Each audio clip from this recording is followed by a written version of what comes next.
তোমরা আজকে যে অপরচুনিটি পাচ্ছ, আমার মনে হয় কামরুজ্জামান রতন ভাই তার বক্তব্য বলেছেন টিকটক লাইভ। আমি বলবো টিকটক ব্যবহার করো, ফেসবুক ব্যবহার করো, আরো ব্যাপকভাবে ব্যবহার করো, বাট তোমার ক্যারিয়ারকে ফোকাস করে করো। তুমি মানে মিসগাইড হয়ে করো না, বিকৃত মানসিকতা লোকদেরকে লাইক দিও না, যারা অন্যায় কথা বলে তাদের বিরুদ্ধে প্রতিবাদ করো।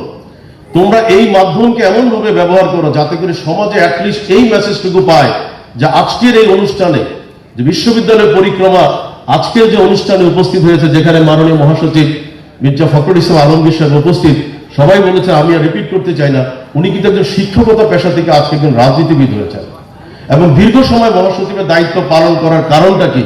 ওনার সততা, ওনার নিষ্ঠা, ওনার যে টিম স্পিরিট, সেটার কারণেই কিন্তু আলটিমেটলি কখনোই ওনার বিকল্প কেউ চিন্তা করতে পারে না। তার মানে একটা শিক্ষক থেকেও কিন্তু সমাজ পরিবর্তনের জন্য রাষ্ট্রীয় নেতৃত্ব আসা সম্ভব। তো সেই কারণে আমি বলতে চাই যে তোমরা সোশ্যাল মিডিয়াকে অবশ্যই ব্যবহার করবা। সেটা কিভাবে ব্যবহার করবো আমি তার একটি ছোট্ট উদাহরণ দিতে চাচ্ছি। গতকাল আমাদের বিশ্ববিদ্যালয়ে একজন উপদেষ্টা উনি দুইবার রিপিট করেছেন যে 1970-এর আগে কোরিয়া বাংলাদেশে দেখতে আসতো, যে বাংলাদেশের ইনফ্রাস্ট্রাকচার কত সুন্দর। তোমরা জানো যে লুই আইকানের সেই সংসদ ভবন, এর বাইরেও কিন্তু অনেকগুলো ভালো ভালো স্থাপনা কিন্তু বাংলাদেশে ছিল। তোমরা জানো পদ্মার হার্ডিঞ্জ ব্রিজ, যেটা নিয়ে একসময় আমরা প্রাউড করতাম, তাই না? আমাদের অনেকগুলো কিন্তু ভালো ভালো কিন্তু ইনফ্রাস্ট্রাকচার ছিল, কিন্তু দুর্ভাগ্যবশত কোরিয়ানরা কিন্তু তখন দেখতে আসতো বাংলাদেশের ইনফ্রাস্ট্রাকচার। আজকে যদি কোরিয়ানদেরকে বলা হয় তাহলে তারা বলবে না তোমার মাথায় কি গন্ডগোল আছে? কোরিয়ানরা আসবে বাংলাদেশের ইনফ্রাস্ট্রাকচার দেখতে। 1970 সালে যদি তোমরা একটু ঘাটাঘাটি করো, সোশ্যাল মিডিয়াতে যাও, সেখানে একটু পড়াশোনা করো যে কোরিয়া কিভাবে আজকে এই অবস্থানে আসলো। তাদের একটা সময় তাদের আর্থিক অবস্থা আমাদের থেকে অনেক নিচে ছিল, আমরা অনেক শক্তিশালী ছিল আমাদের কারেন্সি। তুমি একটু গুগলে সার্চ দিয়ে দেখো 1970 সালে বাংলাদেশের জিডিপি কত ছিল, আর 1970 তখন পাকিস্তান ছিল, সেই কারণে এটাও মাথায় রাখতে বাংলাদেশ দিলে হবে না, তখন বলতে হবে 1970 in Pakistan what was the GDP. তখন সাউথ কোরিয়ার জিডিপি কত ছিল, আজকে সাউথ কোরিয়ার জিডিপি বাংলাদেশের কত গুণ বেশি।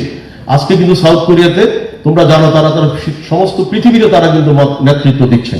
আমি সাউথ কোরিয়া উদাহরণটা এই কারণে দিলাম, আমি গত পরশু সাউথ কোরিয়া থেকে এসেছি এবং আবারও আমি আগামী 2 সপ্তাহ পরে আবার যাবো। সুতরাং আমি প্রতিবারই তাদেরকে চোখে নিজের সচক্ষে দেখি তাদের উত্থান, তাদের উন্নতি। আমি বিভিন্ন বিশ্ববিদ্যালয়ে গিয়ে ছাত্রদের সাথে যখন কথা বলি, তারা কিন্তু আমাদের ছাত্রদের মতো না, তারা খুব ক্রিয়েটিভ হয়, তারা জানতে চায় তোমাদের দেশে উদ্যোক্তারা কিভাবে কাজ করে, ইনোভেটিভ কাজগুলো কিভাবে করে, কম্পিটিশন মানসিকতাগুলো কিভাবে করে। এবং আমি লক্ষ্য করেছি 2 ঘন্টা আমি একটা বিশ্ববিদ্যালয়ের ক্লাস কন্ডাক্ট করার পরে 2 ঘন্টার ভিতরে কাউকে আমি দেখিনি যে একটু ঝিমুনি আসতে বা কেউ একটু বেরিয়ে যেতে চায়, কেউ একটু বিরক্তি ফিল করে।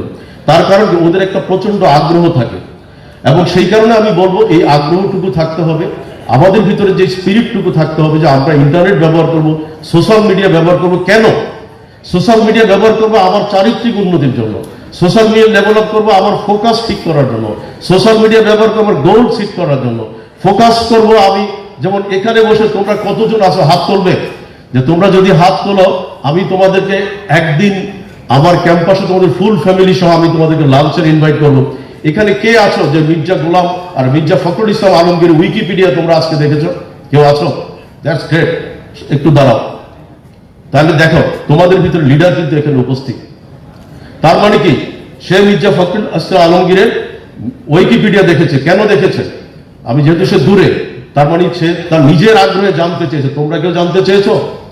তার মানে সে তার সময়টুকু প্রপারলি ব্যবহার করতে পেরেছে, তোমরা ব্যবহার করতে পারো নাই। তোমরা হয়তো দেখেছো কোথায় গেল, কে দিল, কোনটা লাইক করলাম, কোনটা শেয়ার দিলাম, নিজের হয়তো স্ট্যাটাসটা তোমরা সেখানে শেয়ার করেছো, কিন্তু ও কিন্তু ভালো কাজ করেছিল। আমি তোমাকে ইনভাইট করছি এবং তোমার সাথে তোমার 10টা ফ্রেন্ড যাদেরকে তুমি মনে করো তোমার মতো ক্রিয়েটিভ, তাদের ফ্যামিলি সহ আমি তোমাদেরকে আমার বিশ্ববিদ্যালয়ে ইনভাইট করছি। তোমাদের ফ্যামিলি সহ একদিন তোমরা লাঞ্চ করবা, বিশ্ববিদ্যালয় পরিক্রমা সেটা তোমাদেরকে কোঅর্ডিনেট করবে। আমি তোমাকে ঢাকা থেকে তোমরা যেই জায়গা থেকে ট্রান্সপোর্ট দিব সব কিছু তোমাদেরকে দেবো। এই মাইন্ড সম্পর্ক, থ্যাংক ইউ ভেরি মাচ। এইভাবেই কিন্তু লিডারশিপ গ্রো করে। তাই আমি বারবার তোমাদেরকে বলতে চাই তোমাদের এই স্পিরিটটুকু কাজে লাগাও। এসএসসি পাস করার পরে তোমাদের এইচএসসি আছে, বিশ্ববিদ্যালয় জীবন আছে, প্রতিটি মুহূর্ত তোমাদের জীবন ইম্পর্টেন্ট। কারণ তোমরা বারবার যারা, যেহেতু আমরা একটি মুসলিম সম্প্রদায় বা আমরা একটা মুসলিম বলা যে মেজরিটি একটা কান্ট্রি, এখানে কিন্তু কোরআনে আল্লাহ পাক বারবার বলছে, আল্লাহ কিন্তু রাগ করেও 2-1 বার বলেছে যে তোমাদের জীবনে সবচেয়ে ইম্পর্টেন্ট হচ্ছে, কে বলবা কেউ? সময়। তো মানুষের জীবনে সবচেয়ে বড় ইম্পর্টেন্ট হচ্ছে সময়। বারবার আল্লাহ রাগ করে কি বলছে, একবারও আর ফেরত পাবা না, বাবা আর কখনো। আজকে একজন একটু বললেন যে হয়তো 50 ইয়ার্স ব্যাক উনি এসএসসি পাস করেছে,